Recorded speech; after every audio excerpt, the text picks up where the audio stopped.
Doctor గారు, homeopathy గురించి మా యూట్యూబ్ ప్రేక్షకులకి కొద్దిగా వివరిస్తారా? వెల్కమ్. ఈరోజు మనం హోమియోపతి గురించి మాట్లాడుకుందాం. హోమియోపతి అనగానే founder of homeopathy, father of homeopathy doctor Hahnemann. ఇతను 1743లో పుట్టాడు. 1777లో he took his MBBS degree. And homeopathy గురించి మందులు తయారు చేయడం, కనిపెట్టడం కూడా ఇన్ బిట్వీన్ 1812 to 25. ఈ హోమియోపతి తయారు చేయడానికి కారణం కూడా ఈ Hahnemann he himself suffered with so many disorders. అతను అల్లోపతిలో కొన్ని కేసులు చేయలేక, కొన్ని కేసులు కుదరకపోవడం వలన ఆల్టర్నేటివ్ చూద్దామని చెప్పి ఆల్టర్నేటివ్ గురించి ఆలోచించాడు. దట్ ఈస్ ఇది అల్లోపతికి ఆల్టర్నేటివ్ తప్ప డైరెక్ట్గా హోమియోపతి పుట్టల. అల్లోపతికి ఆల్టర్నేటివ్ అండ్ కాంప్లిమెంటరీ మెడిసిన్ వచ్చినప్పుడు దీంట్లో ఇతను ఎంబీబీఎస్ చదువుకున్నాడు కాబట్టి ఇవన్నీ చెప్పగలుగుతున్నాడు అని అంటే, హోమియోపతికి అల్లోపతికి సబ్జెక్ట్స్ అన్ని common except materia medica and philosophy organon. అల్లోపతిలో సబ్జెక్ట్స్ ఏముంటాయంటే anatomy, physiology, biochemistry, SPM, forensic medicine, pathology, bacteriology, microbiology, virology, immunology, parasitology.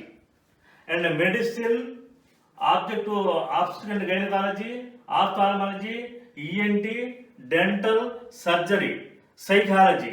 మాకు material medical and philosophy organon. ఈ పై వరకు కూడా ఈ సబ్జెక్ట్స్ అన్ని కూడా అల్లోపతికి మాకు ఒకటే సబ్జెక్ట్స్, కామన్ కూడా కాదు. అన్నిటికీ కూడా అప్ టు సర్జరీ అల్లోపతికి హోమియోపతికి కామన్. బట్ ఇక్కడ మటుకు మెటీరియల్ మెడికా అంటే మందు గురించి చెప్తుంది. ఆర్సనిక్ ఆల్బమ్ ఇప్పుడు మనం చెప్తున్నాం అనుకోండి, ఆర్సనిక్ ఆల్బమ్ గురించి ఎలా ఉంటుందో డిస్క్రైబ్ చేస్తాడు. దీంట్లో ఫార్మసీ అంటే ఎలా వాడాలో చెప్తాడు. అదేవిధంగా ఈ రెండు తప్ప అన్నీ కూడా మాకు కామనే. ఈ కామన్ గా ఉన్నాయి కాబట్టి ఒరిజినల్ అల్లోపతి డాక్టర్ కాబట్టి దానికి ఆల్టర్నేటివ్ అండ్ కాంప్లిమెంటరీగా ఇది తయారు చేయడానికి ఆల్టర్నేటివ్ అండ్ కాంప్లిమెంటరీ మెడిసిన్కి వచ్చినప్పటికీ ఆల్టర్నేటివ్ 70% ఆఫ్ కేసెస్ అలోపతిలో తగ్గుతాయి, 70% ఆఫ్ కేసెస్ హోమియోపతిలో కూడా తగ్గుతాయి. బట్ దీంట్లో 30% తగ్గని కేసులు మా దాంట్లో తగ్గుతాయి, మా దాంట్లో తగ్గని కేసులు అల్లోపతిలో తగ్గుతాయి. ఇది ఆల్టర్నేటివ్. కొన్ని కేసులు దాంట్లో తగ్గుతాయి, కొన్ని కేసులు దీంట్లో తగ్గుతాయి. But most of the time surgery కూడా మా దాంట్లో సబ్జెక్ట్ ఉంది. సర్జరీ అంటే సర్జరీ మేము చెయ్యము, కానీ ఇది సర్జికల్ కేసు కాబట్టి సర్జన్ దగ్గర పంపిస్తాము. అంటే అక్యూట్ ఎపెండిసైటిస్ అంటే 24 గంటల జబ్బు అంటాం. 24 గంటల జబ్బులు కనుక ఆపరేషన్ చేయకపోతే ప్రాబ్లం. అందులో యాక్యూట్ ఎపెండిసైటిస్ మేము డయాగ్నోస్ చేస్తే మనం అక్కడ సర్జన్ దగ్గర పంపించి ఆపరేషన్ చేస్తాం. That is the first condition. Second one is alternative and complementary మెడిసిన్కి వచ్చేటప్పటికి ఎందుకు ఆల్టర్నేటివ్ అంటే, దీంట్లో సపోజ్ ఈ డయాబెటీస్ సఫర్ అవుతున్నాడు అనుకోండి. వెనవర్ డయాబెటీస్ సఫర్ అవుతున్నప్పుడు మొట్టమొదటిలో ఈ డయాబెటీస్ అనేది తను సఫర్ అవుతున్నట్టు ఏ డాక్టర్ దగ్గరికి వెళ్ళాడు. ఏదో కారణం మూలం తనకి శరీరంలో కొన్ని ఇబ్బందులు వచ్చిన తర్వాత ఇబ్బందుల కోసం డాక్టర్ దగ్గరికి వెళితే అప్పుడు అనుకోకుండా ఇన్సిడెంటల్గా ట్రేస్ అవుతుంది. ఇన్సిడెంటల్గా అంటే అనుకోకుండా ట్రేస్ అవడం అనేది ఇన్సిడెంటల్ అంటాం. ఆ ట్రేస్ అయిన తర్వాత డయాబెటీస్ ఉందా అని చెప్పి అనగానే ముందు వాళ్ళందరూ అల్లోపతిలో ఏం చేస్తారు, కంప్లీట్గా మెట్ఫార్మిన్ 500 mg పెడతారు. మెట్ఫార్మిన్ డైరెక్ట్గా ఈ 500 mg పెట్టారు అనుకోండి. సపోజ్ మళ్ళీ డయాబెటీస్ అనేది 80 to 110 ఉండొచ్చు అనుకున్నారు అనుకోండి. 80 to 110 ఉండవలసి ఉన్నది. మళ్ళీ ఇది కనుక పెరిగితే 130, 140 కనుక పెరిగితే అప్పుడు డయాబెటీస్ కింద లెక్కేసుకుని మెట్ఫార్మిన్ పెడతారు. ఈ మెట్ఫార్మిన్ పెట్టినప్పుడు తనకి సైకలాజికల్గా తనకి తగ్గిపోయేది డిసీజ్ అని కూడా ఆలోచన ఉంటుంది. బట్ ఈ మెట్ఫార్మిన్ పెట్టిన తర్వాత 1 year or 2 years అయిన తర్వాత మళ్ళీ చూస్తే డయాబెటీస్ లెవెల్స్ పెరిగి ఉంటుంది, అప్పర్ లిమిట్స్ లో వస్తుంది. ఎప్పుడైతే డయాబెటీస్ పెరిగింది అనుకున్నారో, ఈవెన్ దో ఇతను 500 mg మెట్ఫార్మిన్ తీసుకుంటూ ఉన్నప్పటికీ కూడా డయాబెటీస్ లెవెల్స్ పెరిగింది. అంటే ఏ పూట ఆ పూట టాబ్లెట్ వేయంగానే మెట్ఫార్మిన్ ఇవాళ వేసాడు మార్నింగ్, రేపు మార్నింగ్ వరకు పనిచేస్తుంది, రేపు మార్నింగ్ వేయకపోతే మళ్ళీ షూట్ పోతుంది. అంటే 24 గంటల సేపు లేకపోతే 12 గంటల సేపు పనిచేస్తుంది తప్ప నాట్ మోర్ దెన్ దట్ పనిచేయడం డయాబెటీస్కి వచ్చినప్పటికి. ఈ 500 mg ఏ కూడా మనకి అప్పుడు మళ్ళీ ఎట్లయితే సూట్ అవుతుందని అనుకుంటామో కొంతకాలం పోయిన తర్వాత ఈ 500 mg కూడా పనిచేయదు బాడీలో. ఎందుకని అసలు ఒరిజినల్గా మనకి షుగర్ ఉండాలి, ఉండవలసిన దానికంటే పెరిగింది తప్ప జబ్బు పెరిగింది కాబట్టి జబ్బు అనుకుంటున్నాం. అది ఈ షుగర్ మటుకు ఉండకూడదు కాదు.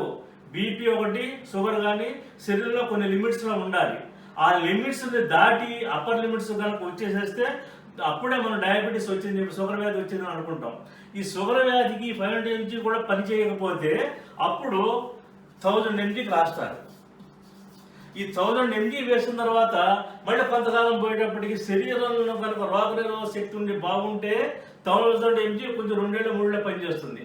తనకి బాగుండలేదనుకోండి 2000 mgకి వెళ్ళాల్సి వస్తుంది. 1500 mg లేకపోతే 1000 mg. అంటే ఇవి గ్రాడ్యువల్గా డోసుని ఇంక్రీజ్ చేసుకుంటున్నారు తప్ప డయాబెటీస్ మనకి కంటికి కనపడుతోంది తగ్గినట్టు అనిపిస్తోంది తప్ప డయాబెటీస్ మటుకు లోపల జబ్బు పెరుగుతూనే ఉంది. అంటే ఒక ఆర్గాన్ ఏదైతే డెఫిసిట్ వచ్చిందో దీనికి డయాబెటీస్ చెప్పాలంటే చాలా టైం పడుతుంది.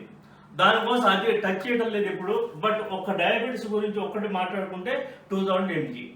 ఎట్ దిస్ టైం ఈ మెట్ఫార్మిన్ 500 mg వాడుతున్నప్పుడు ఇది అబ్రప్ట్గా ఆఫ్ చేయకూడదు.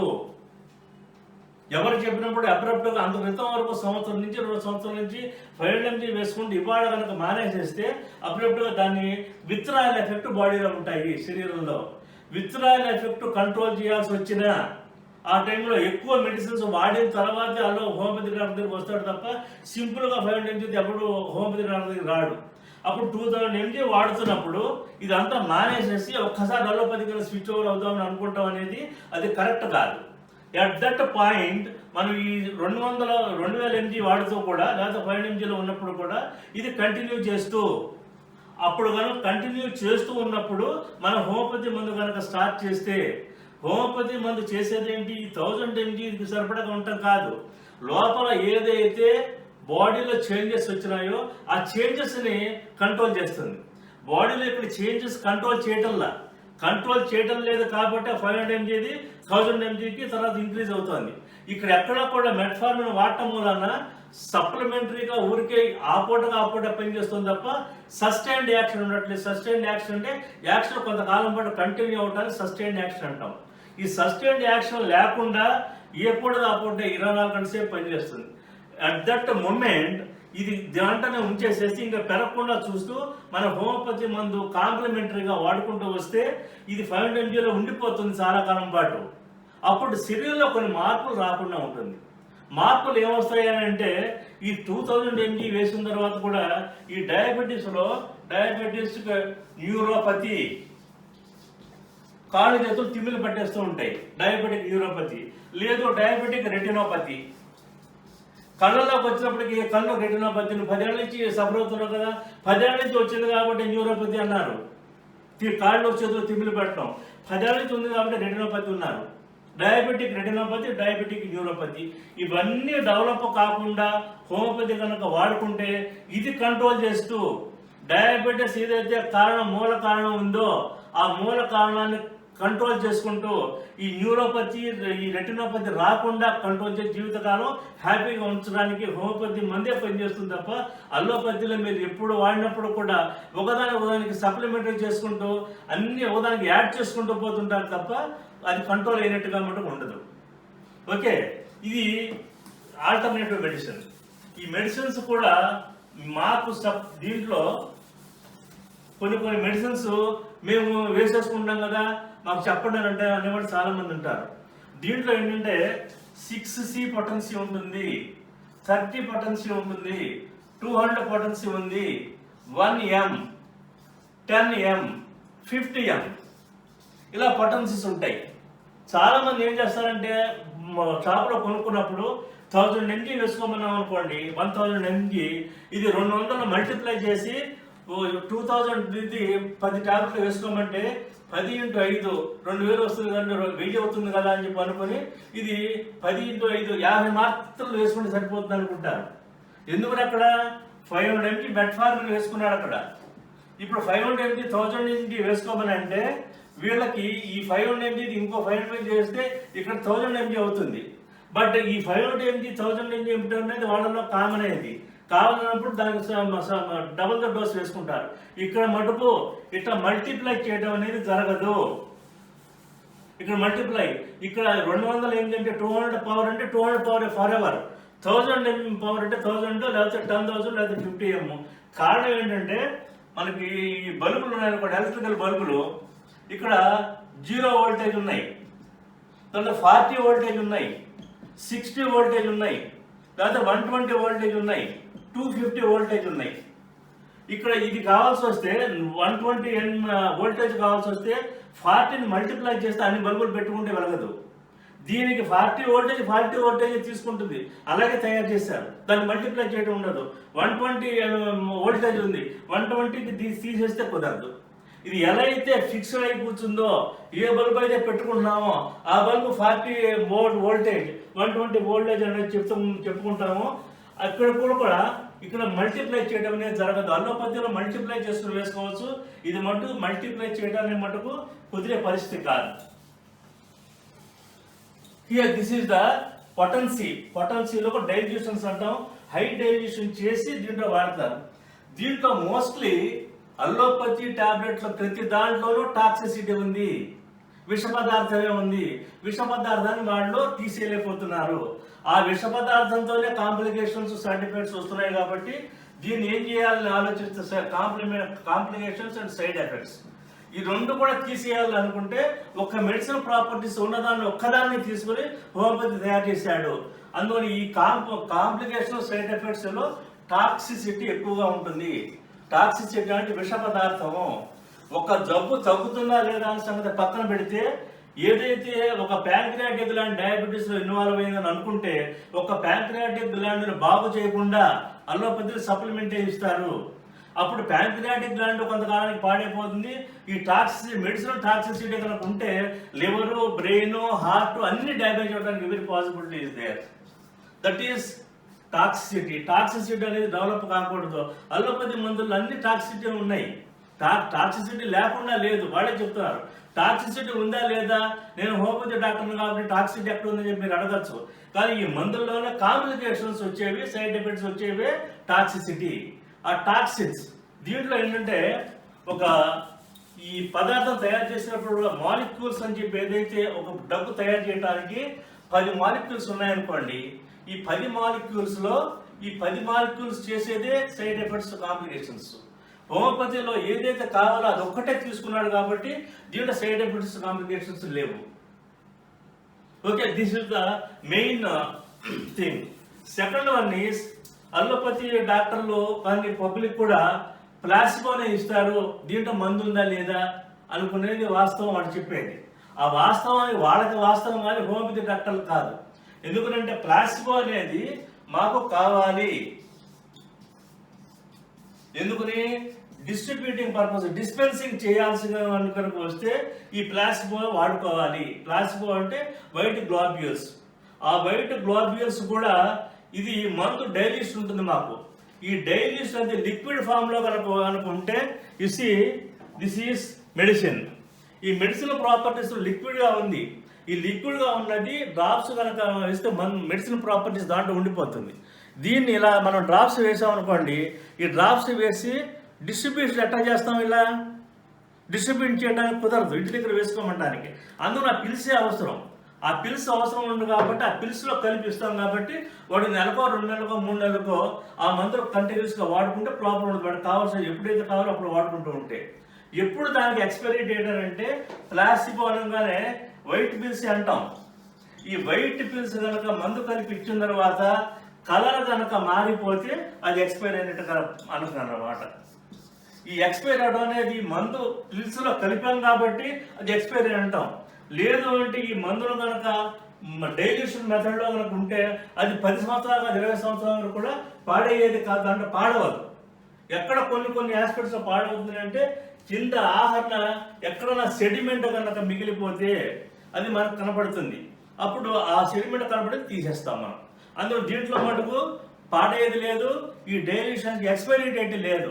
ఈ ఎక్స్పైరీ డేట్లు కూడా పిల్స్ కనుక కలిపితే ఎక్స్పైరీ డేట్ అవుతుంది. ఎందుకంటే ముడి పదార్థం మనం నేల నుంచి తీసుకుని ఆ ముడి పదార్థాన్ని ఒక పదార్థంగా తయారు చేయాలనుకుంటే ఆ పదార్థంగా తయారు చేయడం విడగొట్టేస్తాం మనం వాటిలోంచి. ఈ పదార్థం తయారు చేసినప్పుడు దాని లైఫ్ స్పాన్ తక్కువగానే ఉంటుంది.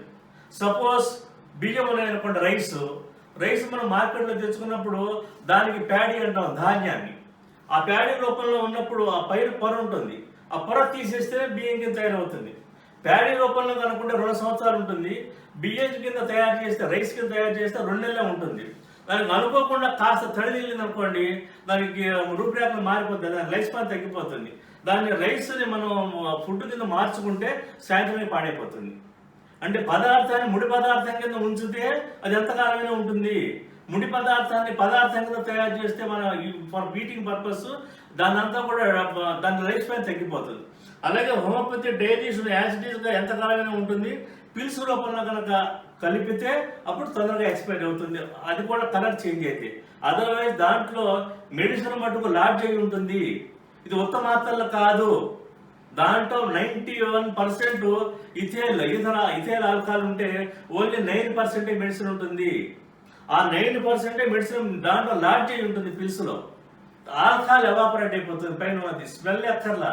దాంట్లో మెడిసిన్ ఉందా లేదా అన్న సంగతి మాకే అవసరం. ఫ్రెష్గా కల్పించాము, కొంత స్మెల్ ఉంటుంది, 4 రోజులు పోయింది, స్మెల్ తగ్గిపోతుంది. స్మెల్ లేదు కాబట్టి దాంట్లో మెడిసిన్ లేదనుకున్నాం, స్మెల్ ఉంది కాబట్టి దాంట్లో మెడిసిన్ ఉందనేది కరెక్ట్ కాదు. దాంట్లో మెడిసిన్ కలిపివ్వగానే లోపలికి ఎయిర్ కొంచెం పెడుతుంది బాటిల్లోకి, అప్పుడు ఆల్కహాల్ ఎవాపరేటానికి every possibility is there. You see, దీంట్లో మెడిసిన్ ఉందనుకోండి, దీంట్లో డ్రాప్స్ చేస్తున్నాను చూడండి,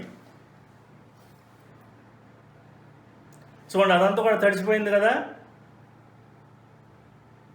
గ్రాడ్యువల్గా ఏమైపోతుందో చూడండి, టోటల్గా ఎవాపరేట్ అయిపోతుంది, అక్కడే నిలబడదు. చూడండి, ఎక్కువ డ్రాప్స్ చేసానుకుంటే ఎక్కువ టైం పడుతుంది.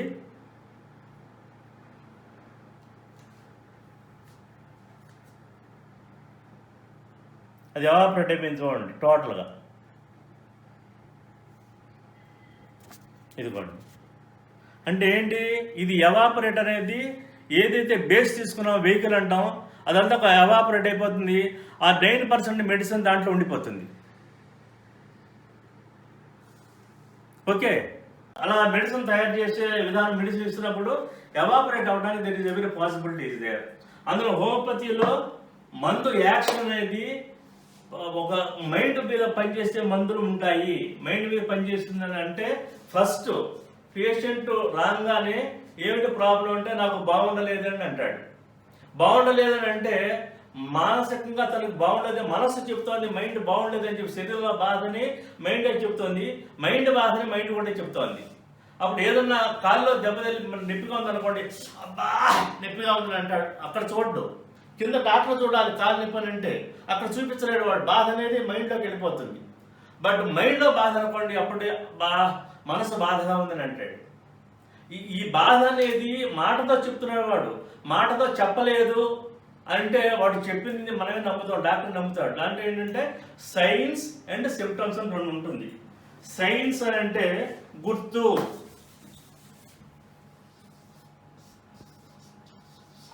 సిమ్టమ్ అంటే పేషెంట్ చెప్పాలి. సైన్స్ అనేది హోమియోపతి డాక్టరు కన్ను ఎర్రగా ఉంది ఏంటి అని అడిగితే అది సైన్, మొహం డల్గా ఉంది ఏంటి అని అడిగితే అది sign, identification by the doctor. ఇది సిమ్టమ్ అంటే పేషెంటే చెప్తాడు నాకు ఈ బాధగా ఉందని చెప్పి.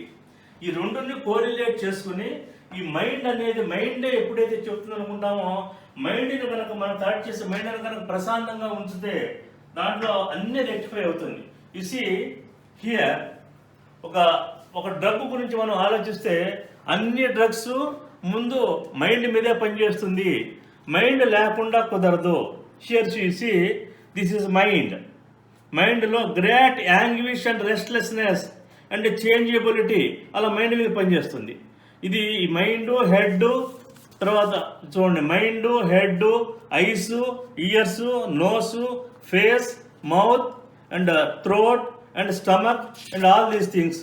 ఇవన్నీ కూడా rectum, urinary system, female organs, heart and back ache, అంటే మొత్తం అన్నీ కూడా బాడీలో ఎన్ని సిస్టమ్స్ ఇబ్బంది పడుతున్నాయో అన్ని సిస్టమ్స్కి ఏంటంటే టోటల్ బాడీకి హోమియోపతి మంది పనిచేస్తుంది తప్ప ఏదో ఒక చిన్న పార్టీ కాదు. అక్కడ కాలు మీద దెబ్బ తగిలితే కాలు దగ్గర మందుకే వేయడం కాదు. ఈ మైండ్ అనేది ఇక్కడ నుంచి వెళ్ళే సంకేతాలన్నీ కూడా అక్కడ ఎన్విరాన్మెంట్ ఏదైతే ఆ ఏరియాలో ఉందో స్పెసిఫిక్గా అది మైండ్కి వెళ్ళి మైండ్ నుంచి రావాల్సిందే. మైండ్కి వెళ్ళడం ఏంటి, కిందకి రావడం ఏంటి అని అనుకుంటాం.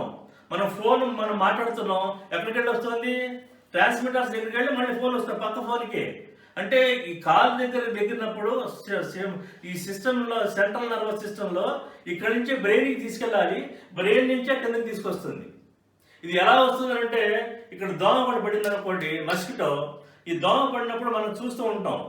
ఈ మైండ్కి ఎప్పుడు కూడా సంకేతాలు వెళ్ళినాయి, ఇక్కడ దోమ పడింది రాని, కానీ ఈ దోమ పెయిన్ఫుల్ ఈవెంట్ కుడుతోంది, మైండ్కి సంకేతాలు వెళ్ళినాయి, ఈ చెయ్యిని కదపకుండా ఉంచేస్తుంది, ఈ చేతితో పెట్టి పడతాం, చంపేస్తాం. అంటే సెంట్రల్ నర్వస్ సిస్టంలో మోటార్ సిస్టమ్, సెన్సరీ సిస్టమ్ ఎలా అయితే ఉందో ఒక వే బ్రెయిన్కి తీసుకెళ్తుంది, మైండ్కి, బ్రెయిన్కి వెళ్తుంది. బ్రెయిన్ అంటే ఒక పదార్థం, బ్రెయిన్ యాక్టివిటీ అనేది మైండ్, ఈ మైండ్కి చెప్తుంది ఇది కొట్టేయమని చెప్పి. అంటే ఈ చేతికి దోమ తగిలితే ఈ చెయ్యి చెప్పింది, బట్ ఈ చేతితో కొట్టేస్తాం. అంటే 2 వేస్లో మైండ్ ఎట్లా పనిచేస్తుందో చూడండి. మరి ఇక్కడికి లాక్కుంటే వేరు, దోమను చంపేయటం వేరు. ఇది ఎలా అయితే మైండ్ పనిచేస్తాం, మైండ్ని కామ్గా ఉంచే మందు కావాలి మనకి. అందుకని ఈ హోమియోపతి సిస్టంలో మైండ్ని యాక్టివేట్ చేసి నాకు బాగుంది అనేటట్టుగా ఎంత ప్రాబ్లమాటిక్ డిజార్డర్ అయినా సరే, ఏ డాక్టర్ దగ్గరికి వెళ్ళినా ఏ జబ్బు వచ్చినప్పుడు కూడా ప్రపంచంలో ఎలా ఉంది అని అడుగుతాడు డాక్టర్ కూడా. పేరెంట్స్ అడిగినా వాళ్ళు ఎవరు అడిగినా నీకు ఎలా ఉందయ్యా అంటే నాకు బాగుందని అంటాడు, డాక్టర్ కూడా అది అడుగుతాడు. కానీ డాక్టర్ ఇచ్చేటప్పుడు మందు ఇవ్వాలి కాబట్టి ఇవన్నీ ఎస్టాబ్లిష్ చేసుకుని what type of treatment is suitable to the concern disorder అనుకుని ఆలోచించి అప్పుడు he will give homeopathy medicine. Total బాడీకి మరి రెక్టిఫై అవుతుంది తప్ప ఏదో ఒక దానికి రెక్టిఫై కావడం అనేది కాదు. ఎందుకంటే కళ్ళు ప్రాబ్లం వచ్చింది, ఈ కళ్ళు ప్రాబ్లం మంది ఇచ్చాడు, ఇంకో ప్రాబ్లం వస్తుంది అలోపతిలో. ఈ సైడ్ ఎఫెక్ట్స్ కాంప్లికేషన్స్ ఏ లెవెల్లో చెడగొడుతుంది. లేదు పెయిన్ కిల్లర్స్ ఉన్నాయి, పెయిన్ కిల్లర్స్ కనుక కంటిన్యూస్గా తీసుకుంటే కిడ్నీస్ దెబ్బతింటున్నాయి, క్రియాటిన్ లెవెల్ పెరిగి కిడ్నీస్ ఫంక్షన్ తగ్గిపోతుంది. అంటే ఒక డ్రగ్ను వేస్తుంటే కంటిన్యూస్గా మూత్రపిండాలు చెడిపోవడం ఏంటి, అది సైడ్ ఎఫెక్ట్స్ కాంప్లికేషన్స్. లివర్ పాడైపోతుంది అనుకున్నప్పుడు ఆ డ్రగ్ లివర్ పాడకుండా చూడాలి మనం, లేకపోతే కిడ్నీస్ పాడకుండా చూడాలి. ఇవన్నీ కూడా ఏదైతే సైడ్ ఎఫెక్ట్స్ కాంప్లికేషన్స్ వస్తున్నాయని చెప్పి అనుకున్నామో, ఈ సైడ్ ఎఫెక్ట్స్ కాంప్లికేషన్స్ కొంతకాలానికి ఈ డయాబెటిక్ డ్రగ్ వాడిన, హైపర్ టెన్షన్ డ్రగ్ వాడినప్పుడు కూడా కొంతకాలానికి ఒక్కొక్క ఆర్గాన్ దెబ్బతింటూ పోతుంది తప్ప ఇది ప్రోగ్రెసివ్ స్టేజ్ డిసీజ్. ఇది ఏంటంటే 10 ఏళ్ళ నుంచి నీకు ఉంది కదా, అందుకు ఈ డ్రగ్ వచ్చింది అంటాడు. 10 ఏళ్ళ నుంచి రావడం వాడి తప్పు కాదు కదా. మనం ఏ డాక్టర్ దగ్గర వెళ్ళినా ముందు ఈ అలోపతిలో mostly I not commenting about allopathy, but వెళ్ళంగానే పేషెంట్ని చూడక్కర్లా, పేషెంట్ చూడంగానే బయోకెమిక్ చేంజెస్ ఏమున్నాయో చూస్తారు. Urine examination, blood examination. ఈ బ్లడ్ ఎగ్జామినేషన్ చూసి, యూరిన్ ఎగ్జామినేషన్ చూస్తే బ్లడ్ షుగర్ పెరిగింది అనుకోండి, డాక్టర్ పేషెంట్ని చూడక్కర్లా, ప్రిస్క్రిప్షన్ రాసుకుంటూ ఏంటంటే షుగర్ పెరిగింది ఏంటి, ఏం తింటున్నా ఆహారం, అట్లా తినమా అక్కడ తినకూడదు, అందులో షుగర్ పెరిగింది అని డోసు పెంచుతాడు. పోనీ షుగర్ లెవెల్ కంట్రోల్ లేదనుకోండి, వెరీ గుడ్, నా మందు బ్రహ్మాండంగా పనిచేస్తున్నాయి అంటాడు. షుగర్ పెరిగితేనేమో పేషెంట్ తప్పు, షుగర్ కనుక తగ్గి కంట్రోల్లో ఉంటే డాక్టర్ గొప్పతనం. ఇది కరెక్టేనా? వాడు ఎందుకని ఈ మాట అన్నానంటే, పేషెంట్ ఎప్పుడు కూడా సబ్ కాన్షియస్ స్టేజ్లో మనం ఈ ఫుడ్ తినకూడదు, డాక్టర్ నిర్దిష్టంగా చెప్పాడు తినద్దని చెప్పి అనుకుని మైండ్లో పెట్టుకుని ఆ ఫుడ్కి దూరంగానే ఉంటాడు. తనకే జబ్బు ఉంది కాబట్టి డాక్టర్ కాదు. అందులో ఆ జబ్బును కంట్రోల్ చేసుకోవాలంటే ఖచ్చితంగా ఫుడ్ రెస్ట్రిక్ట్ చేసుకుంటాడు. ఫుడ్ రెస్ట్రిక్ట్ చేసుకున్నప్పుడు కూడా షుగర్ పెరుగుతోంది. అక్కడ షుగర్ పెరుగుతోంది అని అంటే నువ్వు ఏదైతే మందు ఇచ్చావో అంత క్రితం అలోపతిలో ఆ మందుకి బాడీ రెసిస్ట్ అయిపోతుంది. బాడీ రెసిస్ట్ అయినప్పుడు షుగర్ లెవెల్స్ పెరుగుతుంది. ఆ రెసిస్ట్ అయినప్పుడు డ్రగ్ రెసిస్టెన్స్, బాడీ రెసిస్టెన్స్ వేరు.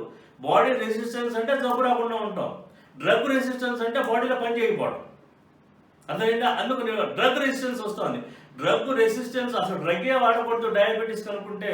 నువ్వు కొంత 500 mg వేసావు, డ్రగ్ రెసిస్ట్ అయింది. అక్కడ 1000 mg వేసావు, డ్రగ్ రెసిస్ట్ అయింది. 2000 mg డ్రగ్ రెసిస్ట్ అయింది. డ్రగ్ తీసేసుకుని తను యాక్షన్లోకి తీసుకురాలేకపోతుంది బాడీ. అంటే బాడీ కూడా ఆ షుగర్ లెవెల్స్ ఎక్కువ ఉండటం వలన బాడీ రియాక్ట్ కాలేకపోతుంది.